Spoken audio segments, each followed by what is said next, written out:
Salut à tous et bienvenue en Baja California au Mexique. On espère que vous avez passé des joyeuses fêtes puis que l'année a bien commencé pour vous. De notre côté, tout va super bien. Ça fait à peu près 10 jours qu'on est là et on n'en revient pas comme le temps passe super vite. En fait, dans l'épisode d'aujourd'hui, on va vous emmener dans un coin qui est assez spécial pour nous et même avec du recul, on peut dire que c'est vraiment l'endroit qui nous a le plus plu en fait de tout notre voyage. Donc on va vous montrer ça, mais on a aussi besoin de votre créativité et de vos idées et on va vous dire tout ça dans l'épisode. Allez, c'est parti! Salut, nous sommes Anouchka et Renaud. Depuis septembre 2018, nous voyageons à temps plein dans notre van et partageons avec vous cette expérience. Après avoir traversé l'Amérique du Nord et l'Amérique centrale, nous avons entamé notre remontée vers le Canada. Merci à tous nos abonnés et bienvenue à tous ceux qui nous découvrent. Abonnez-vous pour ne rien rater.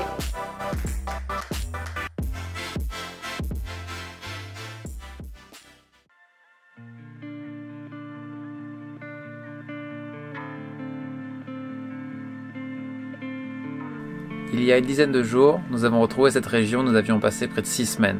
Beaucoup plus de temps qu'on ne l'avait anticipé. Nous étions à ce moment-là encore au tout début de notre aventure en Amérique latine. Mais déjà, on avait senti quelque chose de fort. Bien sûr, nous étions vraiment contents de retrouver le Mexique, sa culture et sa gastronomie, mais ce n'était pas seulement ça. La Baja, comme tout le monde l'appelle, c'est un monde à part. Et c'est un vrai paradis pour la vie de van. Cette semaine, nous allons vous emmener avec nous découvrir un endroit que nous aimons beaucoup dans cette immense région. Nous allons vous expliquer ce qui rend cette région si spéciale pour nous et vous inviter à partager quelques jours sur le bord de l'océan Pacifique, sur la playa San Pedrito. Lorsqu'on a décidé de revenir en Baja, quelque chose était sûr, c'est qu'on allait retourner proche d'un petit village qui s'appelle Pescadero, sur la côte Pacifique, sur une plage qui s'appelle Playa San Pedrito. C'est un des endroits où on a nos meilleurs souvenirs, c'est là qu'on a noué aussi les plus fortes amitiés de tout notre voyage et c'est un endroit qui est vraiment idéal pour la vie de van. Alors on y retourne. Pour ça, il faut quand même bien se préparer. Une fois sur la plage, on n'a pas trop envie de devoir lever le camp pour aller chercher de l'eau ou pour aller faire des courses. On essaye de passer autant de temps possible sur place. Alors la première étape, c'est de passer par une purificadora de agua, commerce qui vend de l'eau potable. Ensuite, on fait aussi le plein d'eau pour la vaisselle et pour la douche. Ici, nous allons simplement à la station-service.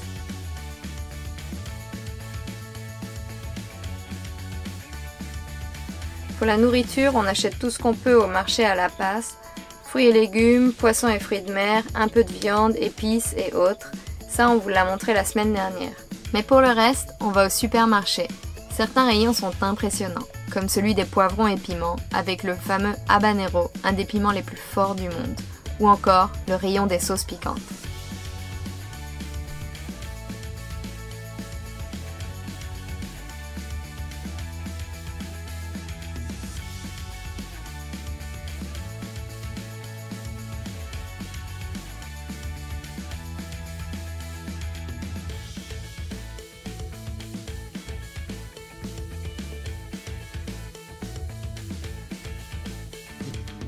On doit aussi s'approvisionner en copeaux de bois pour nos toilettes sèches, alors pour ça, on va chez un menuisier, c'est en quantité illimitée, c'est gratuit et ça lui rend service.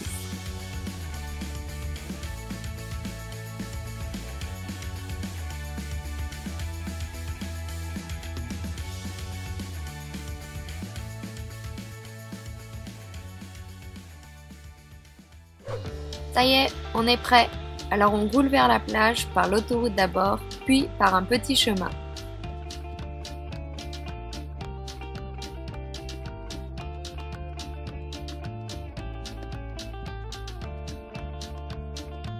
Alors qu'on n'est même pas encore arrivé, on fait déjà une rencontre. Un couple du Colorado avec un van qui est une copie conforme du nôtre.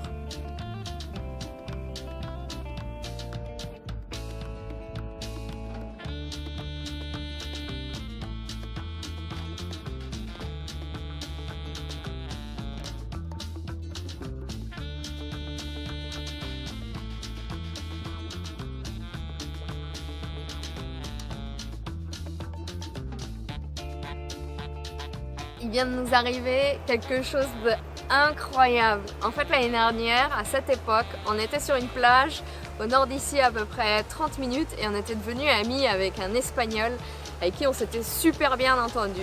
En fait, Renaud et moi, on était près du van, en train de manger ou regarder l'océan. Et là, on voit un vieux 4x4 qui arrive, qui s'enlise dans le sable. Et quelqu'un qui sort de ce 4x4 avec un style très particulier qu'on a remarqué tout de suite. Donc Renaud est allé le voir et lui a proposé de l'aide pour sortir son 4x4 du sable. Et il lui a dit non, ma priorité c'est d'aller surfer, t'inquiète, le van il va pas bouger, il va rester là, je le ferai après. Là il saute sur le toit, il prend sa planche de surf, il se met un combi et il file surfer. Et là, 2 heures plus tard à peu près, on voit qu'il sort de l'eau, qu'il court vers son van, qu'il pose sa planche, qu'il prend son harpon hawaïen pour aller pêcher pour son repas du soir. Donc là, Renaud et moi on rigole, on dit il a l'air trop drôle ce mec. Et donc on fait connaissance avec lui, on s'entend bien, puis nous on continue notre chemin. On se trouve sur cette plage et on le retrouve par hasard et là on passe quelques soirs avec lui, on s'entend super bien ensemble, donc on décide de continuer un peu le voyage ensemble. On part à la découverte d'endroits en Basse-Californie du Sud ensemble, on a voyagé ensemble à peu près 15 jours. Puis lui, il a continué son chemin vers l'Amérique centrale. Donc on est resté en contact avec lui parce qu'on s'entendait super bien, puis il a pu nous partager ses bons plans de voyage. Jusqu'à ce que Renaud se fasse voler son téléphone en fait quand on était au Costa Rica. Et après ça, plus moyen de le contacter parce qu'on était juste en contact avec lui par téléphone, il n'est pas là sur les réseaux sociaux. Donc voilà, donc là il y a 1 heure à peu près quand on est arrivé ici, on s'est dit c'est dommage qu'on n'ait plus le contact d'Olaf. On aurait trop aimé lui envoyer un message pour la bonne année, pour lui dire qu'on est ici, qu'on passe fort à lui. Et là il y a un van blanc qui est arrivé il y a à peu près 1 demi-heure. Et il y a quelqu'un qui est sorti de ce van et qui a marché vers nous. Il avait un pas déterminé, il nous souriait. Nous, on ne reconnaissait pas du tout cette personne. Donc on s'est dit, bon, ça ne doit pas être pour nous, il doit aller voir quelqu'un d'autre. Donc on n'a pas fait attention. Et là, on voit que la personne s'approche et nous parle en espagnol. Et là, on le reconnaît. C'était qui? C'était Olaf. C'est tellement improbable, il est là en vacances pendant quelques jours à camper sur cette plage. 1 an après, on se retrouve, on est trop contents de se revoir. On va passer le nouvel an ensemble parce qu'aujourd'hui c'est le 31 décembre et on va passer quelques jours avec lui. Il y a plein d'autres vanlifers et je pense que ça va être vraiment cool ces quelques jours sur cette plage à San Pedrito. Donc le voyage nous réserve vraiment beaucoup de surprises, c'est trop cool.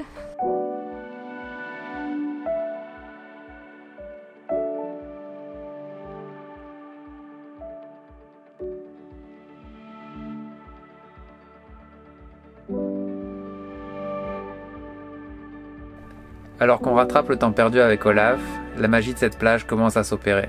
Et très vite, un petit groupe de voyageurs se forme. On ne le sait pas encore, mais ce sont de nouvelles amitiés qui naissent.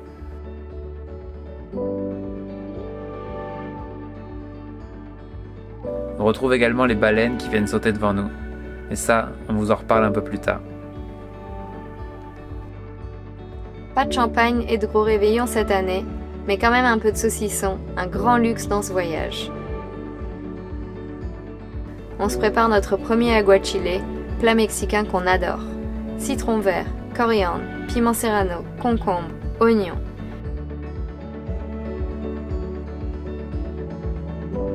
Mais finalement, les Saint-Jacques manquaient un peu de fraîcheur et ça s'est soldé par un gros échec.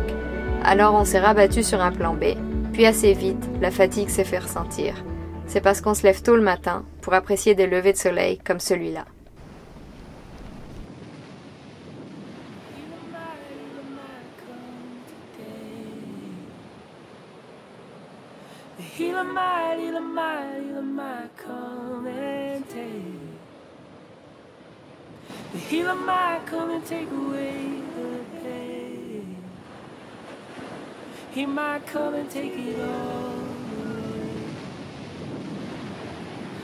Healer might bring the rain.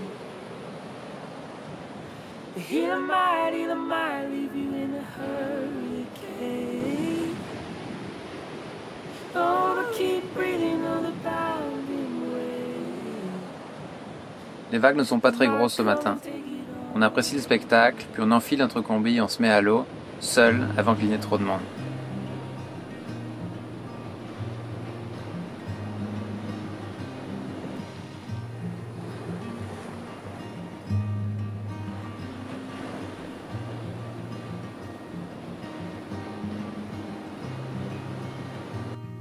Bien content de notre début de journée, on se prend ensuite un bon petit déj devant la mer et on observe les baleines qui n'arrêtent pas de sauter devant nous.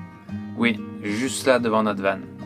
Pas facile de les filmer parce qu'on ne sait jamais où elles sortent, mais toute la journée, on a la chance de les observer. Ça aussi, ça fait partie de la magie de la Baja California à cette saison. Pendant l'hiver dans l'hémisphère nord, les baleines descendent vers les eaux plus chaudes du Mexique pour se reproduire ou mettre bas. En Baja, on peut observer des baleines grises, des baleines à bosse et même des baleines bleues selon l'endroit où on se trouve. C'est difficile à croire, mais on a droit à ce spectacle toute la journée.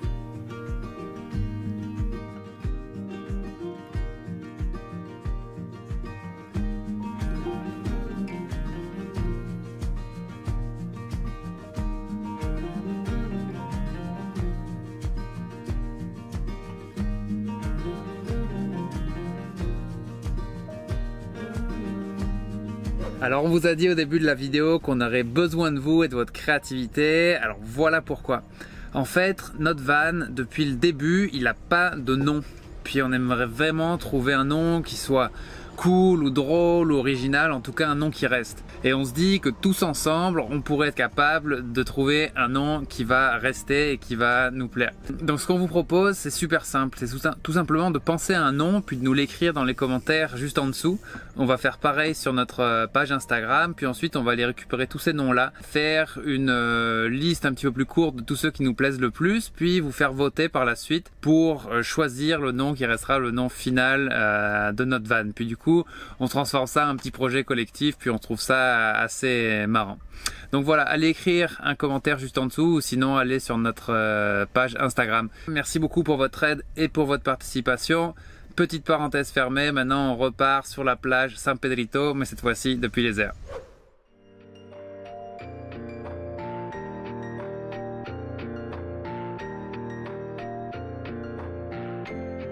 On se sent bien ici, sur la playa San Pedrito. Pourtant, cette plage n'est pas la plus belle que nous ayons vue depuis le début de notre voyage. Mais alors, pourquoi est-ce qu'on y revient? Parce que c'est gratuit? Parce qu'on est juste devant l'océan? Parce qu'on peut surfer tous les matins? Ou qu'on y voit des baleines? Oui, mais ce n'est pas seulement ça. C'est surtout pour les rencontres que cette plage est très spéciale.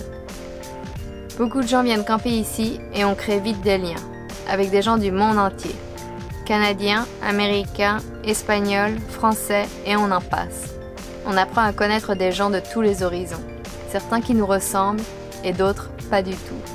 Cette diversité est une grande richesse qui nous permet d'apprendre énormément. Tout le monde partage ce bel endroit et les gens défilent jour après jour.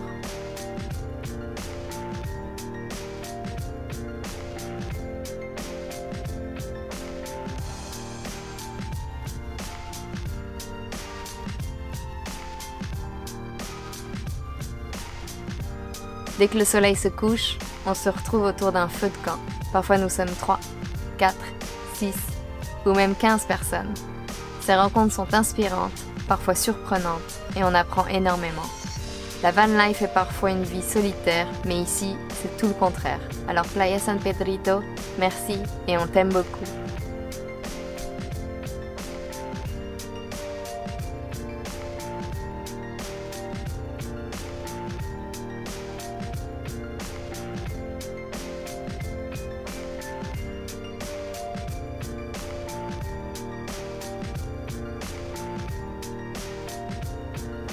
Et dans cette ambiance, la nature nous offre encore une fois quelques pépites, comme ce magnifique coucher de soleil.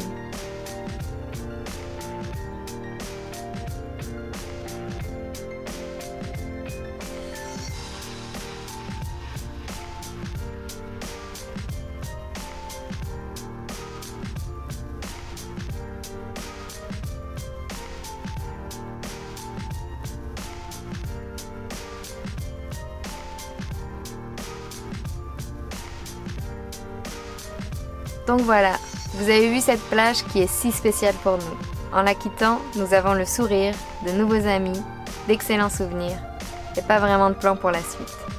Alors, est-ce qu'on va revenir? On ne le sait pas. On vous dira ça la semaine prochaine. D'ici là, on attend vos idées pour le nom du van.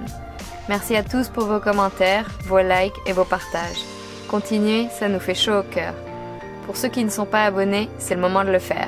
L'année 2020 s'annonce très bien et nous allons avoir plein de belles choses à vous montrer. À la semaine prochaine, on vous aime!